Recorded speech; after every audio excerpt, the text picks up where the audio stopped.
Today I'm going to talk about how AI can help monitoring our Earth from a distance, and this being quite literally. Before diving into who am I, I'm Ruben. I'm a team lead and a solution architect here at Radix for already 2.5 years, which is I think half the lifetime of our company. So already says something.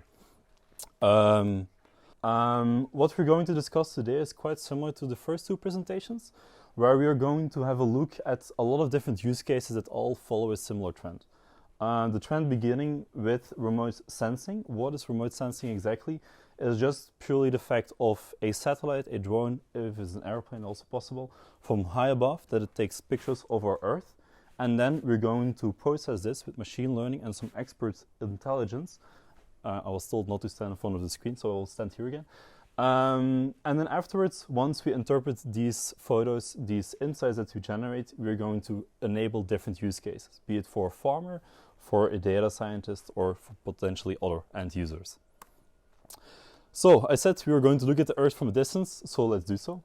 First, we begin with the Earth from above, maybe to make it a bit more interactive so that you don't fall asleep during my presentation.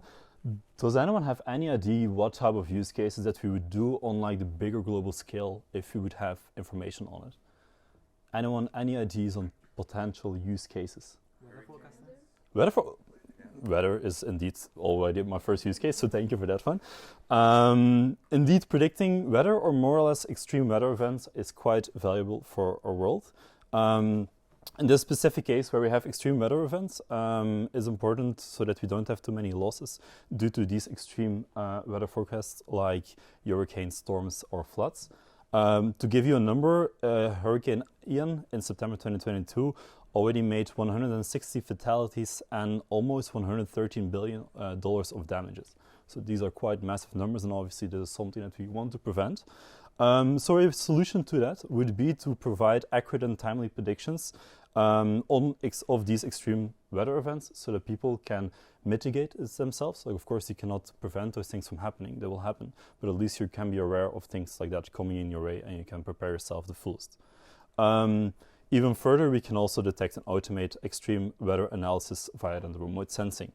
Two small examples that I found were from Google DeepMinds. They came in the news, I think, a year ago, quite a bit with their very accurate weather predicting models.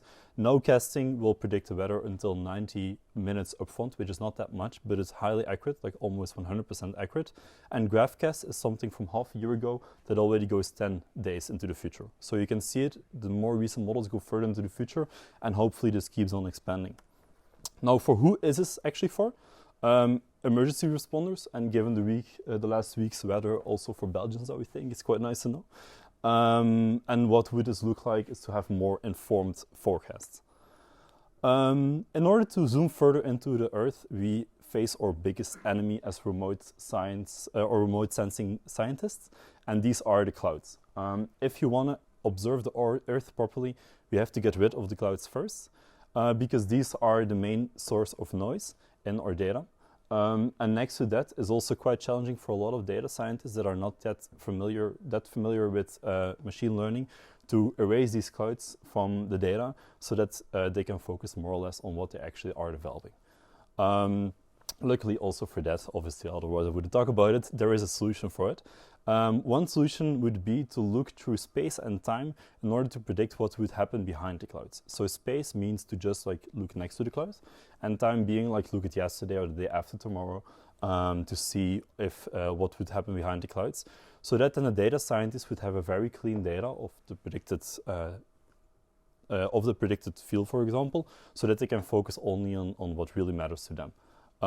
Examples are NASA Space Eye, to give you a name, and also a project that we're developing together with Vito called CropStar. If you're interested, feel free to Google, it's publicly available. So I said who is using this mainly is then data scientists or people that are developing with remote sensing data, and it's just like looking more or less like a clean data source. So okay, now the clouds are gone, we can finally focus on the Earth itself. One of it would be monitoring wildfires. Even though wildfires, they happen quite locally, it's still hard to predict obviously when they will happen and where, so you have to monitor a bigger patch of land. Obviously, we don't want wildfires to happen. I think that speaks for itself, but mostly for the destruction of its habitat and also for the risk of the human lives living in that neighborhood. Also, less forest means higher climate change influence. So what a good solution would be to have preventive detection and monitoring through like the remote sensing data together with an environmental factors. Say, for example, which forest is growing here, how dry is that forest, how long ago has been until rain, to then start predicting what the chances of certain fire events from happening so that emergency workers are quicker to the place itself. NASA is doing this. NASA is a name that comes up quite a lot. Is doing this as well for fire information for resource management system. So as said, who is using it? Emergency response responders, and you could see this as like predictive alarms, so that you're aware things are happening, and also when they happen, that you're earlier at the spot. A second one would indeed be crop type detection or crop yield prediction. However, they said, Ruben, keep it to 10 minutes. I'm definitely not doing that. But I will skip this one. If you're really interested, in a month or so, I'm planning to create a blog post about it. Feel free on the website in a month again, and then you also probably see a blog post about crop type detection. So let's zoom further. 2 times already it worked out. 3rd time, let's try. What would be on like city level, a use case on city level through remote sensing? Anyone, any idea? Traffic, that was actually a good one. This is not in my presentation. Still a good use case anywho. One possible use case that I was thinking of is enhancing urban sustainability. What we see a lot is that with increase in urbanization, there is also an increase in problems. One of it being, for example, heat island effect. For those living in the city, I think you know on a hot summer day, it's even hotter inside of a city because all the concrete sucks up the heat, and then it's really emitting that throughout the whole day. On the other hand, also a lot of people piled up in one specific spot will boost a lot of the CO2 emissions with the ongoing traffic. Again, to give you a number, the air pollution contributes to as many as 9,400 early deaths in London every year. I tried to find something for Brussels, but I couldn't find it. But here is London, at least, to give you some comparison.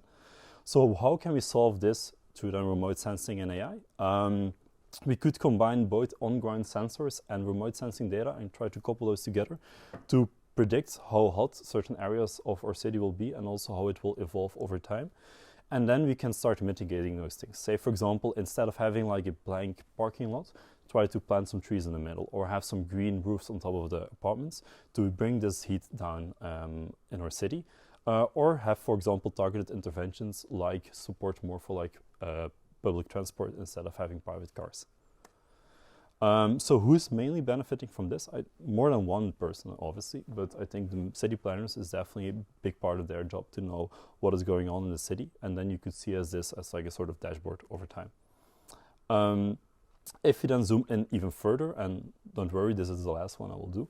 Does anyone know anything on like a use case that we could do on one pile of like, for example, a kilometer or a kilometer on ground, like a field, for example, to give a hint? Good, actually, yeah, indeed. It's part of it. It's my second one, so I will dig in that a little bit later. But one thing would also be biodiversity assessment. So it's quite important to know which animal species are where, so that we can, on one hand, know if a species is going extinct, because this is, on one hand, not good for the ecosystem because everything is connected, but on the other hand, it will also give an indicator to climate change. Say, for example, climate changes, so species will go extinct. On the other hand, it's also very important to count these well, so make sure that if we say that they are extinct, that they are actually extinct. That's why remote sensing can help, for example, to monitor this properly and to assure that our insights and conservation efforts are actually paying off. So I already said it, it's more or less to process high amounts of data quite efficiently. Like, you're not going to put a lot of people scanning images themselves. Computer vision can automate that quite well for you.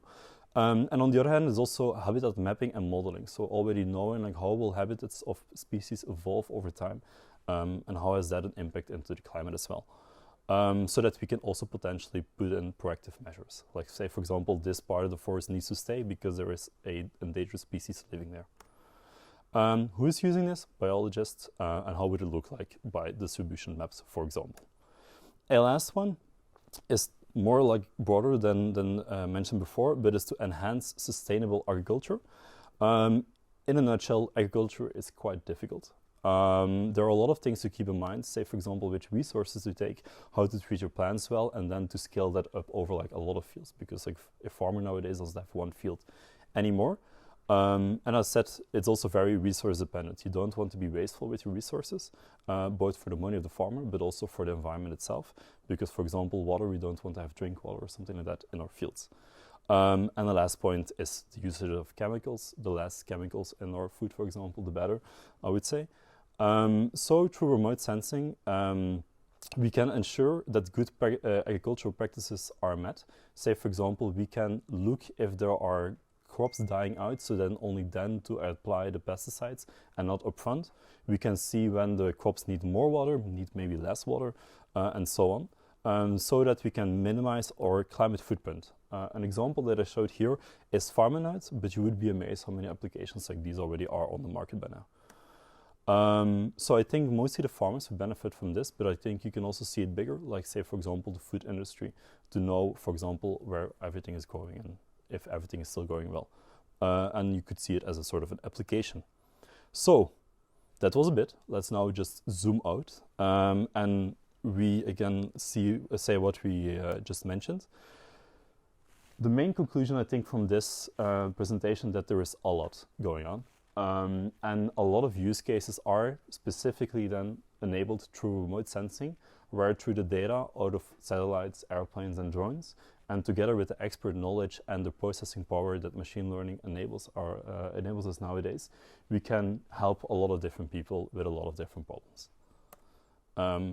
Then don't stop listening yet, because Victor is following me right after, and he will zoom in further from like the field level until like really ground level. So no questions, and thank you.